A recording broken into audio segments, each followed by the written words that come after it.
Great talent wins games. Great stories win hearts. He didn't bend free kicks into top corners or sprint past entire backlines. He reorganized chaos. A single pivot in blue who turned possession into control, noise into order, superstars into a system. This is how one quiet man made English football speak his name, by giving a position his. Do you remember the moment you first heard it called the Makélélé wall? How do you measure greatness in football? Is it the goals, the assists, the headlines splashed across newspapers? If that were the case, Claude Makélélé might never have been remembered. He scored only 2 goals in his entire Chelsea career. He rarely attempted a Hollywood pass, and he almost never appeared on the front pages for flair. Yet, ask any teammate, coach, or opponent, and they will tell you, Makélélé was the foundation of an empire. When Roman Abramovich bought Chelsea in 2003 and Jose Mourinho arrived a year later, the club became a powerhouse built not only on star forwards like Drogba or Lampard, but on the man who quietly dictated everything from deep midfield. Without him, there was no balance, no structure, no certainty. He didn't just play football, he redefined a role. Today, when pundits call someone a holding midfielder, they often add a phrase that tells the whole story, the Makélélé role. But here lies the paradox. While Chelsea's history cannot be told without him, Real Madrid once let him go because they believed defensive midfielders were expendable. That decision turned out to be one of the most consequential mistakes in football business. How could a player dismissed by Galacticos end up becoming the blueprint for a generation in the Premier League? And what did it truly cost, both for Madrid and for Makélélé himself? This is not just the story of a footballer. It is the story of how invisibility became power. Claude Makélélé's career in England is the tale of a man undervalued by the glamour of Spain, yet immortalized by the grit of the Premier League. His story is about contradiction. A footballer who almost never scored, yet whose absence could break a team. The stakes were immense. The rise of Chelsea's dominance, the reshaping of English football's tactical identity, and the downfall of Real Madrid's first Galactico project. For Makélélé, the reward was immortality, a role that still bears his name. But the price was invisibility. Years of sacrifice, anonymity in highlight reels, and the constant struggle to prove that the unseen could be just as vital as the spectacular. Claude Makélélé was born on February 18, 1973, in Kinshasa, then Zaire, now the Democratic Republic of Congo. His father worked as a footballer before moving the family to France, settling in Sévigny-la-Temple, a suburb south of Paris. Growing up in a working-class immigrant household, Makélélé's childhood was shaped by discipline, modesty, and the constant reminder that opportunities were scarce and easily lost. Unlike many who dreamed of glory, young Claude was introduced to the game as a necessity as much as a passion. Football became his escape from the tight corridors of suburban life, but it also mirrored the lessons he absorbed at home. Work harder, remain humble, and never forget your role within the family. His earliest coaches noticed not flamboyant dribbling or dazzling goals, but something far rarer in a child, an uncanny sense of positioning, anticipation, and patience. While other kids chased the ball, Makélélé waited, studied, and intercepted. It was as though he had an invisible map of the field in his mind, moving instinctively to the right spot before danger unfolded. In street games, this made him invaluable. In youth academies, it made him stand out. He was never the loudest, never the most celebrated, but he was always the one coaches trusted. France in the 1980s was nurturing a new generation of footballers from immigrant backgrounds, men who would later form the backbone of the 1998 World Cup victory. Makélélé grew up watching players like Jean Tigana and Luis Fernandez, members of France's famous Cahiers Magiques, and understood that intelligence and discipline could outshine raw talent. By the time he entered professional academies, it was clear Makélélé was not destined to be the striker who scored the winning goal, but rather the silent force who ensured the team could function. That identity, forged in humble beginnings, would become both his gift and his burden. Claude Makélélé's professional path began in France, where he joined Brest in 1990 as a teenager. The club was modest, far removed from the glamour of Paris Saint-Germain or Marseille, but it offered him what he needed most: a platform to learn the unforgiving pace of senior football. At Brest, he wasn't shielded by reputation or promise. He was thrown into battles against seasoned professionals, where his intelligence and tenacity quickly became his survival tools. From Brest, Makélélé moved to Nantes in 1992, and it was there that his career truly began to take shape. At Nantes, he matured within a collective system that emphasized teamwork and tactical discipline.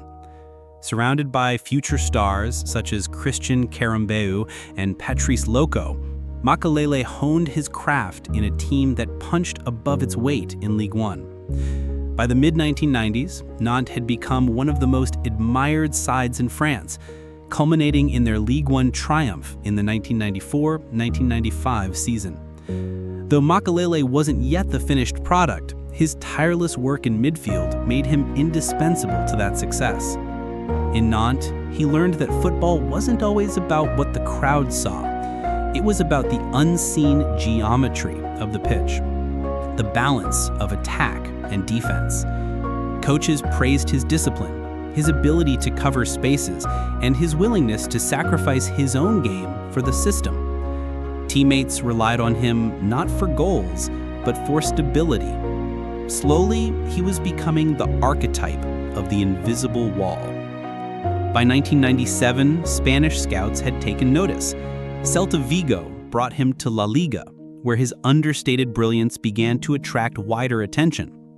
In Galicia, Makélélé grew more adventurous, improving his distribution and adapting to the technical demands of Spanish football. He became a cornerstone of Celta's midfield, helping the club to memorable European runs that earned them the nickname Euro Celta. It was during this period that Europe's giants began circling. Real Madrid, building their Galactico project, saw Makélélé as the perfect anchor for a team overflowing with attacking talent. The irony was that while Madrid's superstars were valued for goals, assists, and image rights, Makélélé would be tasked with holding everything together in silence. By the year 2000, the stage was set. Claude Makélélé, the quiet boy from Kinshasa, who had grown up in the Parisian suburbs, had traveled through the ranks of French football and risen in Spain to earn a move to one of the biggest clubs in history. Yet, even at this turning point, few could predict that his name would one day define a position. When Claude Makélélé arrived at Real Madrid in 2000, he walked into a dressing room that glittered with some of the brightest stars the game had ever seen. Luis Figo had just signed in a world record transfer. Soon after, Zinedine Zidane, Ronaldo Nazario, and David Beckham would follow, transforming Madrid into the Galacticos. Against that backdrop, Makélélé's quiet, utilitarian style felt almost invisible. He was not a marketing icon, not a scorer of spectacular goals, and certainly not the face plastered on billboards. Yet, within the team itself, his importance became impossible to ignore. While the world admired Zidane's elegance and Ronaldo's explosiveness, those inside the game saw that the orchestra needed a conductor. Makélélé was that figure, screening the defense, recycling possession, winning duels, and covering for the wandering stars. He became the glue that held Madrid's chaos together. In his 3 seasons, Real Madrid won 2 La Liga titles and, most memorably, the 2002 Champions League final against Bayer Leverkusen. But as his teammates celebrated the volley from Zidane that defined the night, many quietly acknowledged that it was Makélélé who ensured Madrid could even reach such a stage. Yet, despite his influence, Madrid's hierarchy undervalued him. In 2003, when Beckham arrived, Makélélé requested a pay rise. club president Florentino Perez dismissed the idea, infamously remarking that Makélélé contributed little beyond simple passes and defensive cover. The insult cut deep, but it also opened the door to a monumental shift in English football. Chelsea, freshly acquired by Roman Abramovich, were assembling a squad capable of breaking the old order of Manchester United and Arsenal. In August 2003, they signed Makélélé, calling him the battery of the team. It was a move that would reshape the Premier League. Makélélé's arrival at Stamford Bridge coincided with the dawn of Jose Mourinho's revolution. Mourinho, who took charge in 2004, found in Makélélé the perfect tactical instrument. Shielding a defense marshaled by John Terry, and Ricardo Carvalho, Makélélé provided the security that allowed Frank Lampard, Didier Drogba, and Arjen Robben to thrive. His reading of the game was surgical, anticipating danger seconds before it unfolded, breaking up attacks, and then releasing the ball simply but effectively. The 2004-2005 season became the ultimate breakthrough. Chelsea conceded only 15 league goals, a Premier League record that still stands, and secured their first league title in 50 years. While Lampard and Drogba earned the headlines, Mourinho and his players insisted that Makélélé was the true cornerstone. His influence was so profound that the English media coined the phrase the Makélélé role to describe the deep-lying midfielder whose sole purpose was balance and control. This was the turning point. A player dismissed as expendable in Madrid had now redefined a position in England. His breakthrough was not measured in goals or assists, but in the fact that football itself needed new language to explain what he did. Claude Makélélé's time at Chelsea between 2003 and 2008 was not simply a successful chapter in a long career. It was the era that etched his name permanently into football's tactical lexicon. In a league celebrated for thunderous strikers and swashbuckling wingers, Makélélé made the defensive midfielder, the quiet sentinel in front of the back four, the single most indispensable role in the modern game. The 2004-05 season remains the pinnacle of this influence. Under Jose Mourinho, Chelsea stormed to the Premier League title, setting a points record, 95, and conceding only 15 goals across 38 matches, a defensive feat that still stands as a benchmark. That statistic did not belong to the brilliance of Petr Cech alone, nor to the leadership of John Terry, but to the man who screened every passing lane, extinguished every counterattack, and restored balance when others surged forward. It was Makélélé's invisible hand that sculpted order from chaos. Unlike others in his position, Makélélé rarely lunged recklessly into challenges. His genius lay in anticipation. He studied opponents, predicting runs before they began. When Arsenal's Thierry Henry drifted into dangerous half spaces, it was Makélélé closing the door. When Manchester United tried to unleash Cristiano Ronaldo's speed, Makélélé was already occupying the zone where service would arrive. He didn't win games with a single tackle, he won them with the accumulation of hundreds of small, unseen corrections. The respect he commanded in the Chelsea dressing room was immense. Frank Lampard often admitted that his own freedom to attack and score came because Makélélé was there to guard the midfield. Didier Drogba echoed the sentiment, praising his teammate for allowing Chelsea's attacking players to play without fear. Even Mourinho himself declared that Makélélé was irreplaceable, famously describing him as the team's battery. This period also showcased the broader cultural shift Makélélé sparked in England. Traditionally, English football admired midfielders who thundered box to box, crunching tackles followed by long-range goals. Makélélé introduced the Premier League to a new archetype, the specialist holding midfielder, one who sacrificed flair for efficiency. The effect was seismic. Clubs began searching for their own Makélélé. Arsenal saw the value in Gilberto Silva. Manchester United found long-term balance with Michael Carrick. Later, Leicester City's miracle season would hinge on N'Golo Kanté, whose game was often described as a spiritual successor to Makélélé. Statistically, his contributions never leapt off the page. In 217 appearances for Chelsea, he scored just twice. But his numbers in interceptions, recoveries, and successful passes told the deeper story. During his peak years, Chelsea consistently topped the charts for fewest goals conceded and most clean sheets, a reflection of his constant shield in midfield. One iconic moment symbolized his understated dominance: the penalty against Charlton Athletic in May 2005. Chelsea had already secured the title, and Mourinho allowed Makélélé, who had never scored for the club, to take a spot kick. His effort was saved, but he bundled in the rebound. The Stamford Bridge faithful erupted, not because of the quality of the strike, but because it felt like recognition for years of unseen labor. For once, the invisible man was celebrated like a striker. The mid-2000s represented Makélélé's zenith: 2 Premier League titles, an FA Cup, and 2 League Cups. More importantly, he became a reference point in tactical discussions worldwide. Analysts, coaches, and pundits stopped asking whether Chelsea could win without a star striker. They asked what would happen if Makélélé was absent.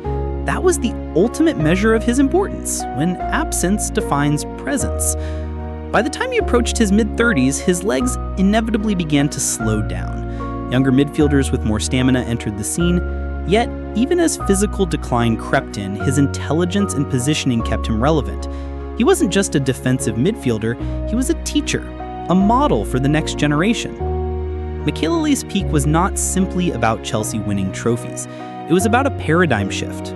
He had changed how coaches built squads, how journalists wrote about football, and how fans understood balance in the game. His peak years in London weren't just dominant, they were transformative. And the echoes of that transformation continue to shape football today. By 2007, Claude Makélélé had already achieved what few midfielders ever could. He had given his name to a role. But football, like time itself, does not pause, even for those who shape its language. Age began to weigh on him, and in a league as physically demanding as the Premier League, every step slower was noticed, every duel harder to win. Chelsea, too, was evolving. Mourinho's first spell ended abruptly in September 2007, and the club's identity shifted under different managers. With Michael Essien and later younger midfielders emerging, Makélélé's minutes became less guaranteed. He was still respected, still valued for his tactical awareness, but the aura of untouchability had begun to fade. For a man who had thrived on doing the unseen work, the gradual erosion of his influence was painful. In his final Chelsea season, 2007-2008, he remained a key squad member, appearing in 40 matches across all competitions, including Chelsea's run to the Champions League final in Moscow. Though he didn't play the decisive match against Manchester United, his presence throughout the campaign underscored his professionalism and resilience. Yet when the penalty shootout ended in heartbreak for Chelsea, it also symbolized the closing of a chapter. The era that Makélélé had defined was drawing to an end. That summer, at 35, he accepted an offer from Paris Saint-Germain. For many, this seemed like a graceful homecoming, a chance to return to France, to mentor younger players, and to bring his career full circle. In Paris, Makélélé became club captain and offered his experience to a team that at the time lacked the global might it would later wield under Qatari ownership. He played 2 more seasons before retiring in 2011, transitioning into coaching roles soon after. The setbacks of these final years were not dramatic scandals or catastrophic injuries. Instead, they were the quiet battles of aging. The body no longer obeying the mind, the game accelerating while one's own pace diminished. Yet Makélélé handled this decline as he had handled his career, without fuss, with dignity, and with a deep awareness that football is as much about giving as it is about receiving. If there was one lingering regret, it was the way Real Madrid had once dismissed him. Many believe that decision marked the beginning of the decline of the first Galactico project. For Makélélé, however, the move to Chelsea had turned rejection into redemption. His late career shift to PSG was a softer landing, an epilogue rather than an encore. What endured, even as he left the Premier League, was the imprint he had left on English football. The Chelsea fans sang his name with reverence, not because of goals or flamboyant skill, but because he had given them a winning identity. His decline as a player did not diminish his legend. In fact, it amplified it, reminding everyone that what he gave in his prime could never truly be replaced. Claude Makélélé's legacy cannot be measured by highlight reels or statistical milestones. Instead, it lives in the very language of football. When a generation of pundits, coaches, and fans describe the holding midfielder's role, They don't call it defensive midfield. They call it the Makélélé role. That in itself is immortality. He changed the way teams thought about balance, teaching managers that glamour without structure is fragile, and that even the brightest stars need someone to carry the unseen burden. His presence at Chelsea helped deliver 2 Premier League titles, an FA Cup, and 2 League Cups. But more importantly, it reshaped English football's tactical DNA. From Michael Carrick to N'Golo Kante, from Sergio Busquets to Casemiro, countless players have been measured against his standard. Beyond trophies, Makélélé's story is a testament to humility and perseverance. He was the player who rarely made headlines, yet every teammate and manager knew his worth. Real Madrid's dismissal of him became Chelsea's foundation for success, and in that twist lies a powerful lesson. Football is not just about the spectacular, it is about the indispensable. Today, when we look back on the golden age of the Premier League, his name surfaces not for a single goal or dazzling dribble, but for redefining how the game is played. That is his enduring gift. Great talent wins games. Great stories win hearts. And Claude Makélélé's story is one that ensures football will forever remember the power of the invisible man. Thank you for joining us on this journey through the untold story of Claude Makélélé, the man who proved that even invisibility can leave the deepest mark on football history. If you enjoyed this video, don't forget to subscribe to EPL Legacy Stories for more powerful tales of the Premier League's greatest icons. Which player's story should we uncover next? Maybe N'Golo Kante, the modern heir to Makélélé's throne, or another legend who redefined his era? Let us know in the comments. Great talent wins games. Great stories win hearts. See you in the next video.